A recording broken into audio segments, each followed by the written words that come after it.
सबसे हैरानी की बात यह है कि रेजिडेंट वीजा पर ऑस्ट्रेलिया में रह रहे एक आतंकवादी के पास 6 फायर आर्म्स के लाइसेंस थे। इसमें pump action gun, bolt action rifle, shotgun, तमाम चीजें थी। सबका लाइसेंस साजिद अकरम को मिला हुआ था। वो एक गन क्लब का मेंबर भी था और हमले के दौरान देखा गया कि नावीद अकरम भी बड़ी फुर्ती से अपनी गन को लोड करके बार बार फायर कर रहा था। इससे पता चलता है कि साजिद के साथ साथ उसके बेटे ने भी खतरनाक हथियार चलाने की पूरी ट्रेनिंग ले रखी थी। अब सिडनी के आतंकी हमले के बाद न्यू साउथ वेल्स में गन लाइसेंस के कानून को लेकर सवाल उठ रहे हैं।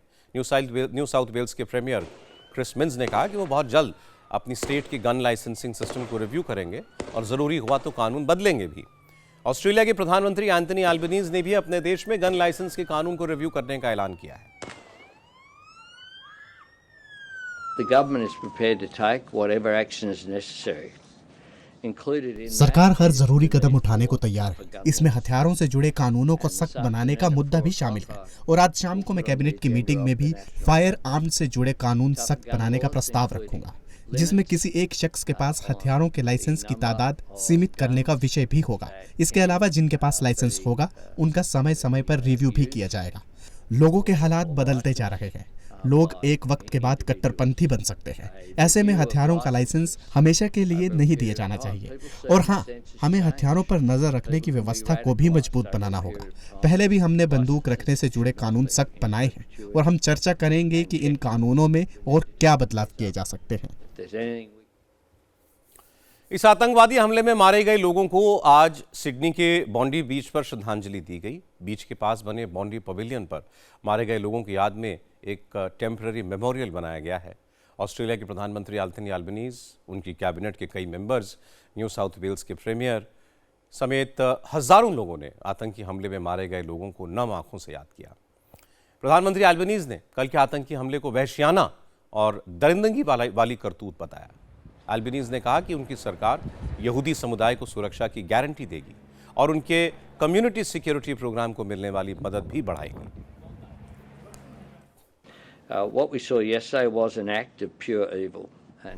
हमने कल जो कुछ देखा वो विशुद्ध रूप से शैतानी दरिंदगी वाला आतंकवादी हमला था। यहूदियों के ऊपर अटैक था। हानुका के पहले दिन यह हमला यहूदी समुदाय को निशाना बनाकर किया गया था। जिस दिन रोशनी होनी चाहिए थी उस दिन ऑस्ट्रेलिया के इतिहास का काला चैप्टर लिखा गया। आज सुबह मैं बोंडई बीच पर गया था, जो हमारी मशहूर बोंडई बीच और बोंडई पवेलियन है। कुछ साल पहले ही मरम्मत के बाद मैंने बीच का फिर से उद्घाटन किया था। वो एक ऐतिहासिक जगह है और ठीक उसी जगह ये आतंकी हमला किया गया, जो जाहिर है हमलावरों ने बहुत सोच समझ कर चुना था, ताकि यहूदी समुदाय को डरा सके, उनके अंदर भय पैदा कर सके। हालांकि इजराइल के प्राइम मिनिस्टर बेंजामिन नेतन्याहू ने इस हमले के लिए एंथनी एल्बनीज की नीतियों को ही जिम्मेदार ठहराया।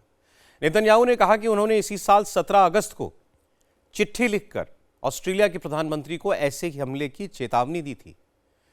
दरअसल अगस्त में ऑस्ट्रेलिया ने फिलिस्तीनी राष्ट्र को मान्यता दे दी थी और तब नेतन्याहू ने इस पर एतराज जताते हुए कहा था कि ऐसी नीतियां यहूदियों के खिलाफ नफरत को बढ़ाती हैं। और आज नेतन्याहू ने फिर दोहराया कि सिडनी का हमला एल्बनीज सरकार की नीतियों का नतीजा है। On August 17th, about 4 months ago, I sent 17 अगस्त को करीब 4 महीने पहले मैंने ऑस्ट्रेलिया के प्रधानमंत्री अल्बनीज को लेटर लिखा था और चेताया था कि सरकार की नीतियां देश में यहूदी विरोधी भावना को बढ़ावा दे रही हैं। मैंने लिखा था कि फिलिस्तीन राज्य को मान्यता देने का फैसला आग में घी डालने जैसा है। यह फैसला हमास आतंकियों को इनाम देने जैसा है। इससे यहूदियों के खिलाफ नफरत बढ़नी थी। यहूदी विरोधी भावना कैंसर की तरह है और ये तब और फैलती है जब नेता मौन रहते हैं। ये कम होती है जब लीडर्स एक्शन लेते हैं। मैं चाहता हूं कि आप कमजोरी को एक्शन में बदलें, तुष्टिकरण के बजाय ठोस इरादे दिखाएं। ऑस्ट्रेलिया में जो हुआ वो इंसानियत के खिलाफ अपराध है। इस घटना को अंजाम देने वाला एक हैवान मारा गया, दूसरा मौत के दरवाजे पर है।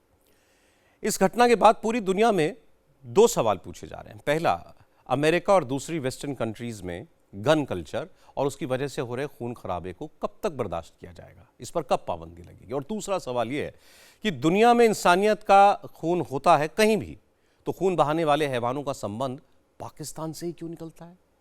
क्या पाकिस्तान पूरी दुनिया में दहशतगर्दों की सप्लाई करने वाला देश बन गया है?